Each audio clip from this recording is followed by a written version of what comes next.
Hi BegBOOK. It's the 1st of December. Happy December. And I wonder if any of you have opened an advent calendar today. Maybe you have a chocolate advent calendar, or maybe you have an advent calendar that is made up of beautiful pictures. I'm here to show you our very special BegBOOK advent calendar. I have an envelope that looks like this with a number 1 because today is the first day of Advent. I wonder what's inside.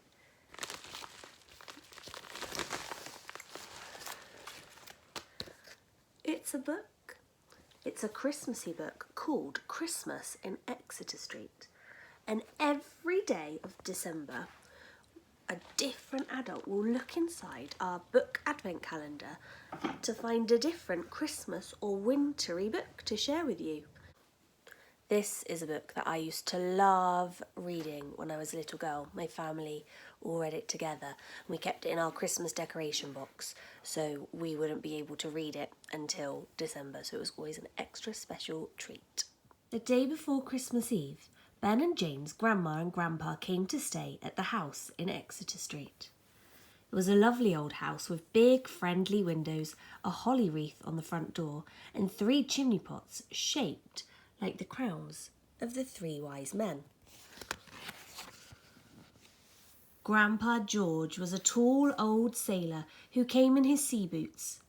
Grandma Ginny came with her knitting and her 3 cats, 1, 2 and 3. Wherever Grandma Ginny went, her knitting needles went in and out under her elbows, and 1, 2 and 3 followed along behind her. Grandpa George and Grandma Ginny brought a Christmas tree.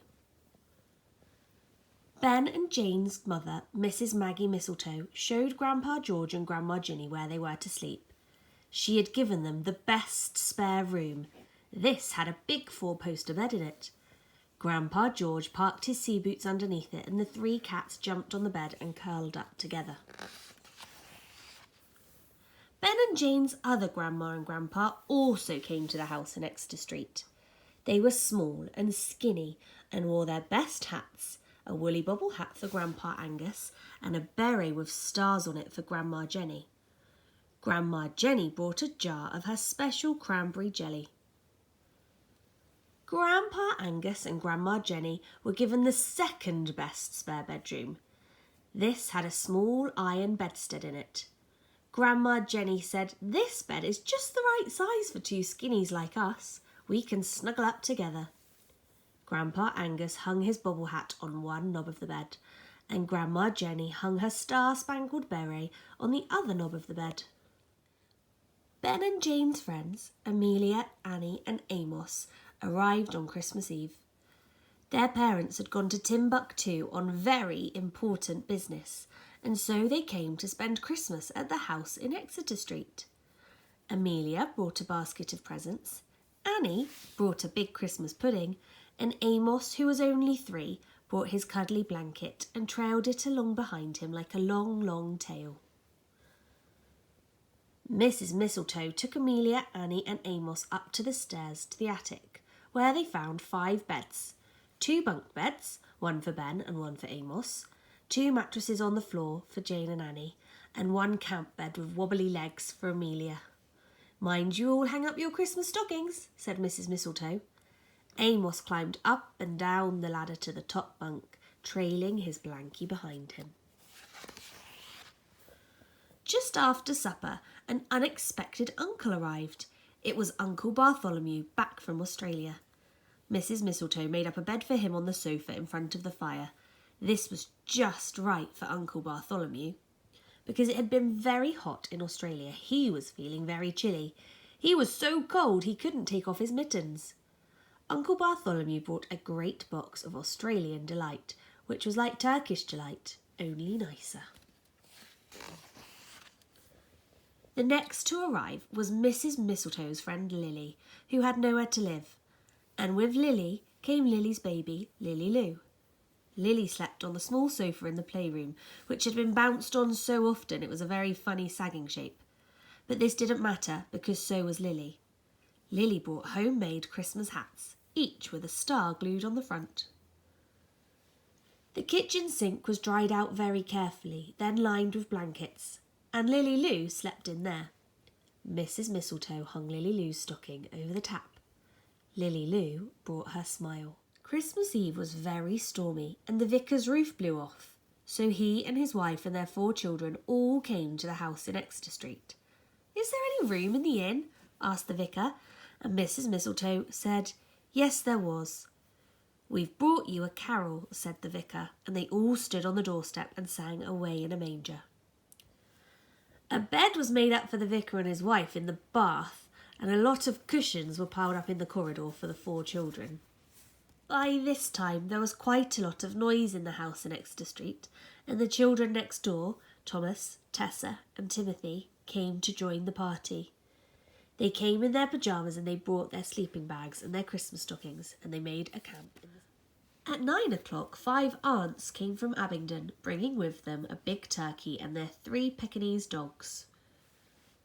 The aunts, Catherine, Clara, Christabel, Clothilda and Christiana, were very thin ladies, so each of them was given a shelf on the dresser in the kitchen and tucked up tightly between the plates and dangling cups. The Pekingese dogs were packed into shopping baskets and tucked in with dolls' blankets, kindly provided by Jane. At midnight, 2 large men knocked at the door and asked for a bed for the night because their car had broken down. Each was given a mantelpiece. The first large man said, "Please can our wives come in and we will all squash up together on the mantelpiece?" But the wives were quite large too, and Mrs. Mistletoe said she didn't really think 2 people could fit on one mantelpiece. "They have 2 big window sills to spare," she said. "Would you like to curl up there?" And the wives said yes please, and was there a corner for their 5 children who were still in the car? Mrs. Mistletoe gave a small sigh and said that if Jane and Annie came into her bed, then the 5 children could sleep on the 2 mattresses in the attic.